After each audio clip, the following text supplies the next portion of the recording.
राधे राधे, जय श्री कृष्णा। श्री राधा रानी की कृपा से हम श्री श्यामा श्याम के प्रिय सखा, प्रिय भक्त श्री परमानंद दास जी महाराज के पावन चरित्र को श्रवण पान कर रहे थे। श्री परमानंद दास जी महाराज के पावन चरित्र को हम श्रवण कर रहे थे। कल हमने उनका ब्रज में आगमन देखा था कि वे कैसे ब्रज में आए। श्री वल्लभाचार्य सिंह जी के संग वे ब्रज में आए थे। श्री यमुना जी का प्रणाम किया।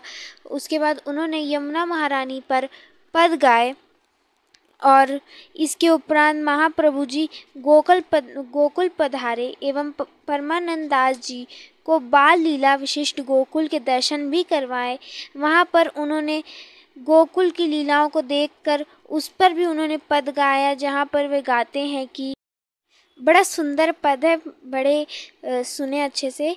जमुना जल घर भरी चली चंद्रावली नारी, मारक खेलत मिली घनश्याम मुरारी, नैनों से नैना मिले मन रयो है लुभाई, मोहन मूरत जी वसी पगधरो न जाई, तब की प्रीति प्रकट भई या पहली भेंट, परमानंद ऐसे मिली जैसे गुड़ में चेट। वहाँ पर जो चंद्रावली जी सखी हैं वे जमुना में जा रही हैं जल भरने के कार्य, लेकिन उन्हें रास्ते में ही घनश्याम मिलते हैं, श्याम सुंदर मिलते हैं और वहाँ पे जब नैना मिलते हैं तो लुभाई जाती हैं। वो कौन? चंद्रावली जी। और मोहन मूरत उनके मन में ऐसा बसा कि अब उनसे आगे बढ़ा नहीं जा रहा है, चला नहीं जा रहा है। ऐसी प्रीति, पहली भेंट से ऐसी प्रीति जगी। श्री परमानंद दास ऐसे उसमें डूबे कि जिस प्रकार एक चेट गुड़ में चिपक जाती है। तो ऐसे श्री परमानंद दास जी ने वहाँ पे बड़े सुंदर सुंदर पद रचनाएं की और उन्हें वहीं पर सबको श्रवण करवाया। फिर अब उनकी गोवर्धन आगमन लीला आती है। वे गोवर्धन जाते हैं। श्री वल्लभाचार्य जी वहाँ पर कुछ दिन गोकुल में रहते हैं, रुकते हैं। फिर कुछ दिन बाद वहाँ समस्त वैष्णव जन वहाँ से गोवर्धन पधारने जाते हैं। श्री परमानंद दास जी महाप्रभु के संग गोवर्धन आए। परमानंद दास जी ने श्रीनाथ जी के इतने सुंदर दर्शन किए कि उनकी रूप माधुरी में वे डूब गए। उनके सौंदर्य, उनके माधुर्य पे ऐसे डूबे। तभी उसी वक्त महाप्रभु जी ने कहा, अच्छा सुनो परमानंद, कुछ भगवत लीला गाओ। तब श्री परमानंद दास जी पद गाते हैं। मोहन नंद राय कुमार, प्रगट ब्रह्म निकुंज नायक, भक्ति हित अवतार, प्रथम चरण सरोज बंदो, श्याम घन गोपाल, मकर कुंड गढ़ मंडित चारून नैन विशाल, बलिराम सहित विनोद लीला सेकर हेत, दास परमानंद प्रभु हारी निगम बोलत नेत। ऐसे उन्होंने पद उनको गायन करके सुनाया। श्री वल्लभाचार्य जी बड़े प्रसन्न हुए उन पदों को सुनकर। इस प्रकार पद गाने के बाद शयन आरती का समय हुआ। महाप्रभु ने शयन आरती की और श्रीनाथ जी को पढ़ा दिया और पढ़ाने के पश्चात गोवर्धन से नीचे आकर विराजे वहाँ पर। श्री परमानंद दास जी भी नीचे आकर वहीं बैठ गए। भीतरी सेवक रामदास जी ने परमानंद दास जी के लिए श्रीनाथ जी के प्रसादी उस दूध को भिजवाया। श्री परमानंद दास जी ने जैसे ही उस दूध को देखा, वे सोचे अरे प्रसादी, आज तो बड़े भाग्य खुल गए जो श्रीनाथ जी के अधरामृत मिल रहे हैं, प्रसादी में दूध मिल रहा है। लेकिन उन्हें दूध बहुत गर्म लगा, इसलिए दूध ठंडा करके पिया। बाद में रामदास जी ने आए और श्री परमानंद दास जी से पूछा कि मैंने आपको महाप्रसाद दूध भिजवाया था तो आपको मिला? तो श्री परमानंद दास जी ने कहा कि हाँ, दूध तो आया था लेकिन बहुत गर्म था। श्रीनाथ जी इतना गर्म दूध कैसे आरोगे थे? क्या उन्हें गर्म दूध सुहाएगा? तब श्री रामदास जी ने कहा, जी बहुत अच्छा हुआ जो आपने यह बताया। आप भगवत भक्त हैं, जैसी आज्ञा करेंगे वैसे हम करेंगे।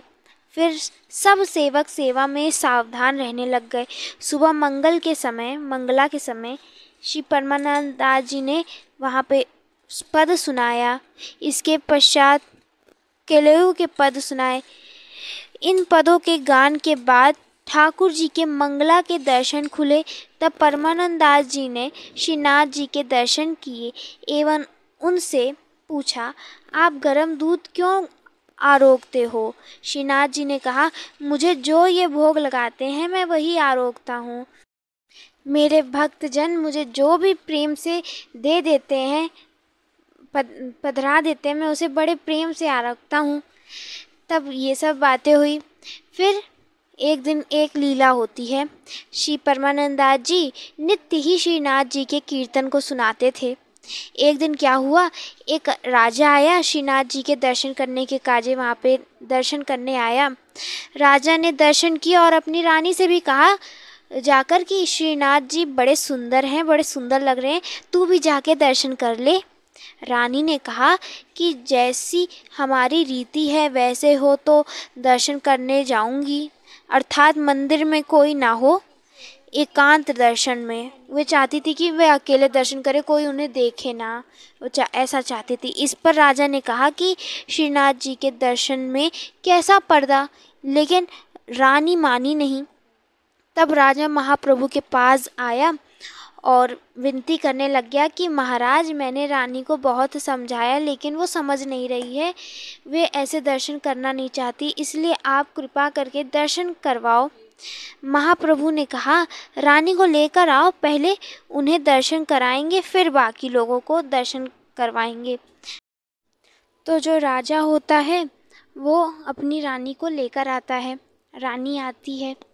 अब रानी आई, मंदिर में जैसे गई, देखा कि ठाकुर जी भी हैं और अभी वहाँ पर जो सभी पद गायन करने वाले श्री कुम्भन दास जी और श्री परमानंद दास जी, श्री शूरदास जी सब वहीं पे बैठे थे।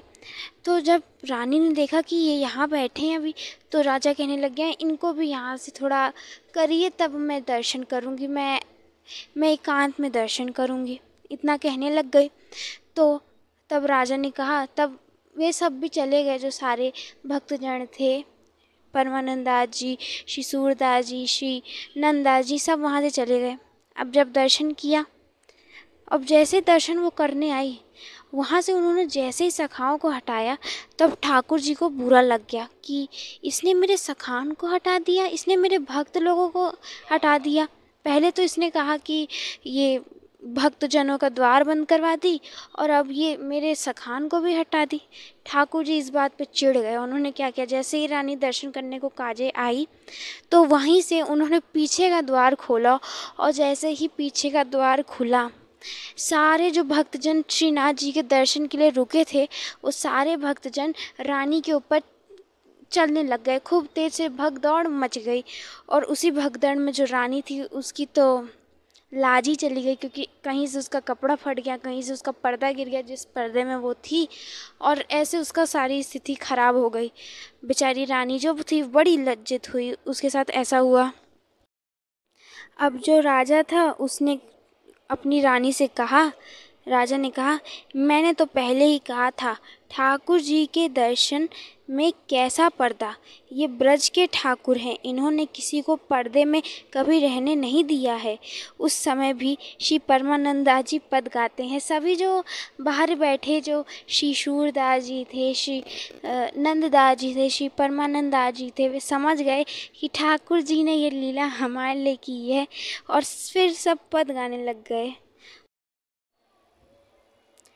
क्या गाते हैं, केनी यह खेलवे की वानी, मदन गोपाल लाल काहू की राखत नाही कानी।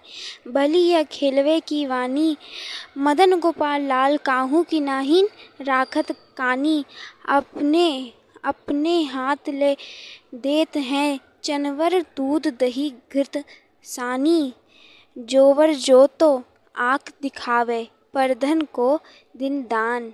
यानी कि कहते हैं, पहले श्री परमानंद दास जी लिखते हैं, बोलते हैं कि ये किसी की लाज नहीं रखते, मदन गोपाल लाल किसी की भी राज नहीं रखते। मदन लाल गोपाल लाल काहू की राखत नाही कानी, कानी यानी लाज वे किसी की नहीं रखते हैं। श्री परमानंद दास जी ने ऐसे वहीं पर सारे पद गायन किए। अब सारे भक्तजन श्री परमानंद दास जी के घर में पधारते हैं। एक समय श्री परमानंद दास जी के घर रामदास, श्री कुम्भन दास, सभी वैष्णवजन पधारे।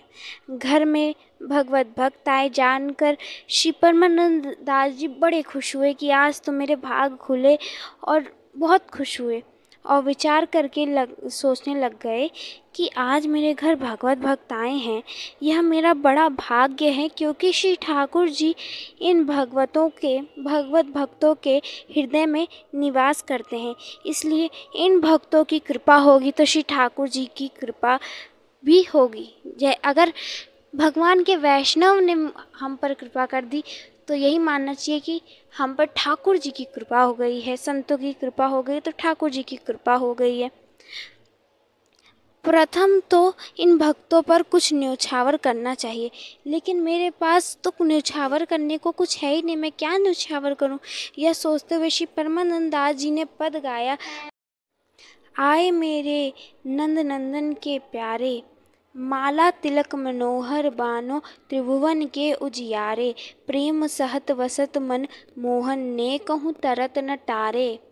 हृदय कमल के मध्य विराजत श्री ब्रज राज दुलारे, कहाँ जानो कौन पुण्य प्रगट भयो मेरे घर जो पधारे। परमानंद प्रभु करी न्योछावर, वार वार हो वारे। वे कहते हैं कितने भाग्य उठे मेरे, जो नंद नंदन के प्यारे भक्त जन मेरे आए हैं, मेरे घर आए हैं। माला तिलक कंठी सब उन्होंने धारण किया हुआ है, त्रिभुवन के उजियारे हैं, जिनके हृदय के बीच में, जिनके हृदय कमल के मध्य में कौन विराजते हैं?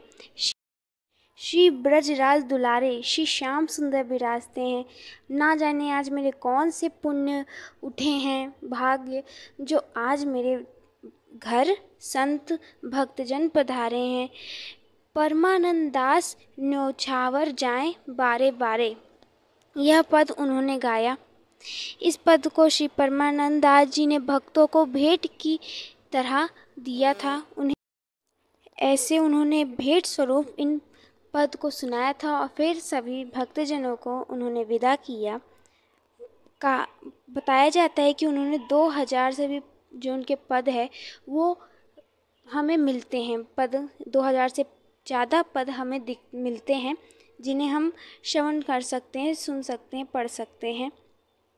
तो अब उनकी लीला संवरण श्रवण करते हैं। वो लीला संवरण करके शिवप्रिया प्रियतम के निकुंज धाम को जाएंगे। अभी एक दिन श्री परमानंद दास जी श्री गोसाई जी को दंडवत प्रणाम करने के बाद गोवर्धन पर्वत पर चढ़ गए और शरीर छोड़ने की इच्छा से श्री गोवर्धन नाथ जी के ध्वज को दंडवत प्रणाम अर्पित किया और सुरभि कुंड में आकर लेट गए। श्री गोसाई जी ने राजभोग आरती में परमानंद दास जी को न देखकर उनके बारे में पूछा। तो ये जन्माष्टमी का दूसरा दिन है।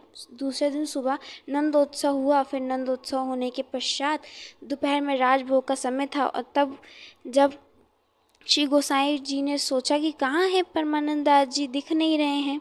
एक शिष्य ने कहा कि वे अति विरह की स्थिति में सुरभि कुंड गए हैं।